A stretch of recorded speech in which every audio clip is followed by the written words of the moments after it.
Orlando Correa, why should voters elect you to be the councilperson for Ward 10? Well, I believe I'm South Providence. I love my community. I've invested in my community. I've been living in Providence in this area for the past 32 years. I became a professional 5 years ago, became an iron worker for Local 37. My wife became an RN. She works out of Providence. And we purchased our home here in Providence. You know, we have 4 beautiful kids, and everything I want for them, I want for my community, because I grew up here in Providence, and I love my neighborhood. What's the biggest problem facing the constituents in this ward? I believe it's more affordable housing. The average person in the Lower South Side has a low income, and rents are going up. You know, my neighbors, I feel as if, if it continues the way it's continuing, people are going to be pushed out of their homes. So more affordable housing is something that I think is really affecting us here in Providence, in Ward 10. What is your proposal to solve that problem? We have to set a committee. You know, I'm just a hopeful. I don't know what the answers are. I know that whatever it is, I'm gonna fight for my neighborhood. I feel like Lower South Side hasn't been represented in years. You know, it's 2019. I think we just need to turn a new page. Folks that own their homes saw a tax increase in this neighborhood last month when they got their tax bills. Like you said, a lot of low-income folks who don't have an extra $500 lying around. Do you think anything needs to change about the revaluation process that led to these high tax bills? I think so. I don't know exactly what led to these tax bills. I've seen my rent go up, my mortgage go up, sorry, my taxes go up. I can only imagine for that one person who's a retired person, has a fixed income, and now has to pay more out of pocket to pay their taxes. And what would you propose if you were a council person? Maybe some more investigating, some more insight. We need to be considerate to the people of Ward 10. I know that, like I said, I don't know exactly what was the. Well, they do a revaluation every 9 years where the vision folks come in and they give you a home value, and the home values just really went up in this ward. Some are saying, well, they need to do them more often, for example, rather than every 9 years, so that there's not like a big swing. See, I just got privy to that. That makes total sense. In 9 years, me personally, I purchased this house here. What they evaluate it as isn't what I would think it is. To me, it's 149 Burnside, and to them, it's a Taj Mahal. So maybe more often, and maybe people wouldn't be so upset at the spike. What if you are a council person and had your choice? What committee would you serve on? That's a great question. The truth is, I'm not a politician. I don't know the committees. I'm just a hopeful because I feel as if my neighborhood is not being represented right. I'm not coming into this as a politician. I'm coming into this as a resident. I'm coming in as a guy that drives to work and comes home every day and sees the potholes we got in our streets. I'm coming into this as a guy who picks up his kid walking from the babysitters and sees the cracks on the sidewalks. Sees the litter. We live right around the corner from elementary school, and there's no trash cans in the surrounding blocks. So, I see the school papers on the floor. I see the homeworks in my yard blowing into the wind. So the committees, I'm not sure, man. I just know that whatever it is, I have my best intention is to serve my community and to better my community. What do you think of the state's plan to take over the Providence public schools? Well, the public schools belong to the residents of Providence. I feel that we need a stronger school system. Clearly and obviously, the readings found that our students are 1 out of 10 is only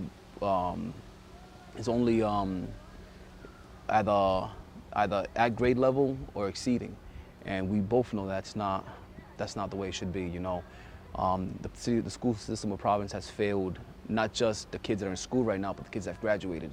We have 20-year-olds to 28-year-olds, or maybe 30-year-olds who know how far it's gone, and these are adults that don't have these jobs, that won't be able to get jobs in Providence. I think that the school system has failed. I think we need to revise this. So But do you support the state taking over the school system? I don't. I believe it belongs to Providence. I believe that as a community we can do better. I believe that as a school we can do better for the schools. But I do understand that it's failed us, and I feel like the state getting involved might not be the right choice, because these teachers have been in these schools. They've been committed to these students for years. They've seen these kids mature, and to just clean that and have a new plate come on, I just don't see it.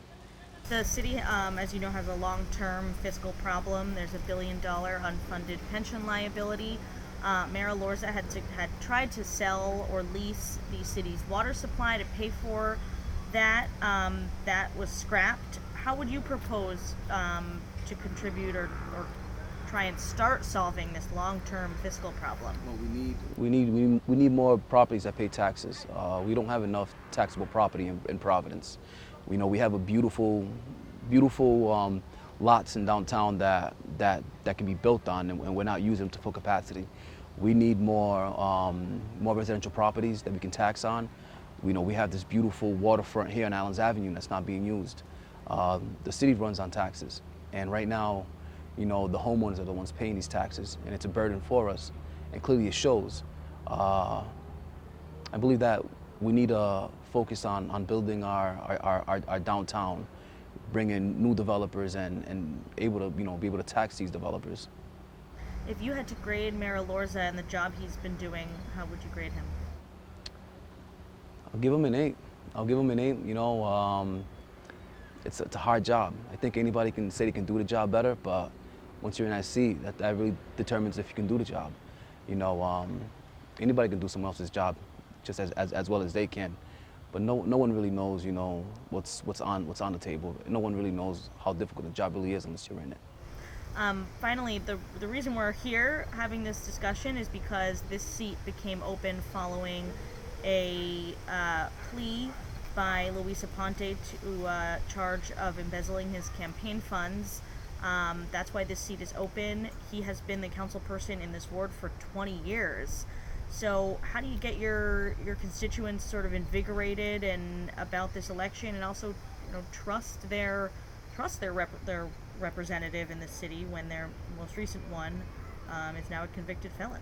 Well, I'm not a politician. Like I said, I'm just a hopeful. You are if you win. If I am, I'll win. But I'm not going into this as a politician. I'm coming into this as a resident, as a son of Providence. I'm coming into this as a South Sider. Ward 10 is South Providence and Washington Park.